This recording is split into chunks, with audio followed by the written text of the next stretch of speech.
Assalamualaikum warahmatullahi wabarakatuh. Apa khabar semua murid-murid? Mudah-mudahan kamu sentiasa sihat dan terus bersemangat untuk kita teruskan pembelajaran kita pada kali ini. Hari ini kita akan belajar tajuk yang terakhir, pelajaran kelima, iaitu pengenalan resam Uthmani. Di akhir pembelajaran, murid dapat menyebut pengertian resam Uthmani. Kedua, mengenal dan memahami sejarah ringkas resam Uthmani. Ketiga, menyenaraikan tahap penulisan Al-Quran. Keempat, menyebut kelebihan resam Uthmani. Kelima, membezakan penulisan imla'i dan resam Uthmani. Pengertian resam Uthmani. Resam Uthmani adalah satu bentuk penulisan yang mempunyai beberapa kaedah dalam menulis ayat Al-Quran serta mula digunakan pada zaman Khalifah Uthman bin Affan. Sejarah ringkas mengenai resam Uthmani dan tahap penulisan Al-Quran. Apabila agama Islam telah berkembang luas, banyak kota-kota Islam telah dibuka. Lantaran itu, Nabi Muhammad SAW mengharapkan beberapa orang sahabat untuk menjadi ketua mengajarkan ilmu Al-Quran. Setiap daripada mereka mengambil bacaan Al-Quran daripada sahabat yang masyhur. Masyhur iaitu yang terkenal, yang telah diutus baginda sehingga timbul perselisihan dalam kalangan mereka tentang cara bacaan Al-Quran. Langkah penulisan resam Uthmani adalah untuk menangani situasi ini dengan tujuan menyatukan umat Islam.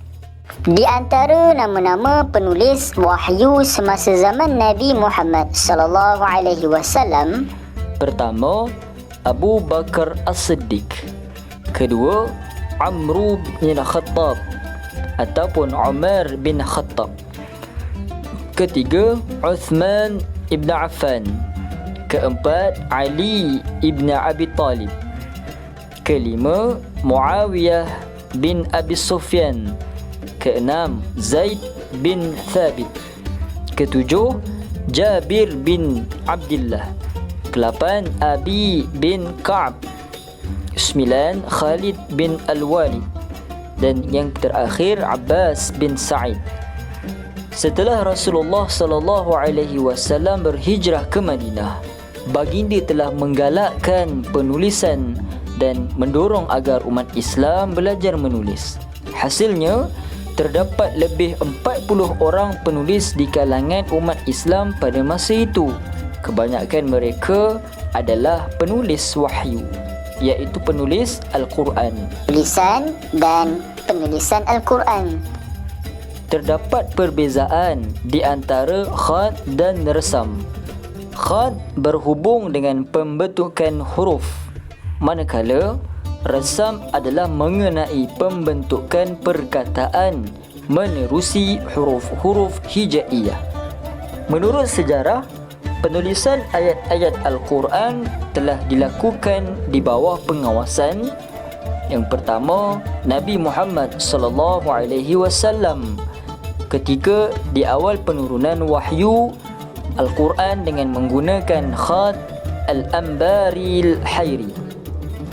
Yang kedua, Khalifah Uthman bin Affan pada zaman selepas kewafatan Nabi Muhammad SAW dengan menggunakan Al-Khat Al-Hajjaj.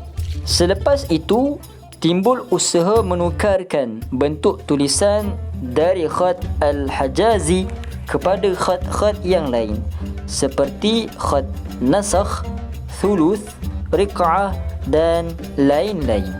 Bentuk-bentuk tulisan Al-Quran. Yang pertama, murid-murid tengok agak berbeza dengan Quran yang kita pegang sekarang. Dan yang kedua, Ini yang Quran yang kita sentiasa ataupun kita biasa lihat pada zaman sekarang. Ini Quran resam Uthmani dan yang ini adalah tulisan imla'i. Baca dan bincangkan kelebihan resam Uthmani. Pertama, tulisan asal Al-Quran Al-Karim yang ditulis oleh para sahabat di hadapan Rasulullah sallallahu alaihi wasallam. Kedua, disepakati oleh 12,000 orang para sahabat.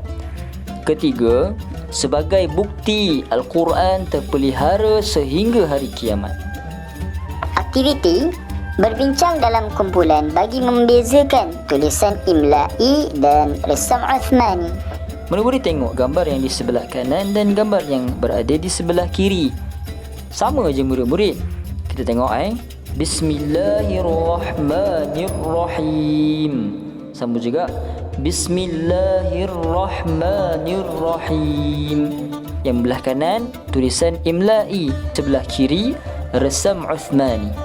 Tahukah murid-murid, Allah Subhanahu wa taala berfirman, A'udzu billahi minasyaitonir rajim. Aw zid 'alaihi warattilil Qur'ana tartila. Surah Al-Muzammil ayat 4. Maksudnya, dan bacalah Al-Quran dengan tartil. Tartil ialah tenang, tidak tergopoh-gopoh dan bertajwid. Jadi murid-murid, kesimpulan daripada kali ini, hendaklah kita sentiasa membaca Al-Quran dengan tertib dan tartil. Jangan tergopoh-gapah, jangan nak cepat saja. Pastikan kita sebut makhraj huruf dengan baik dan betul. Mudah-mudahan Al-Quran yang kita baca mendapatkan kita syafaat, bukan kita dapat laknat daripada Al-Quran. Wallahu a'lam. Kita jumpa lagi kelas-kelas yang akan datang. Itu saja untuk kelas kali ini. Assalamualaikum warahmatullahi wabarakatuh.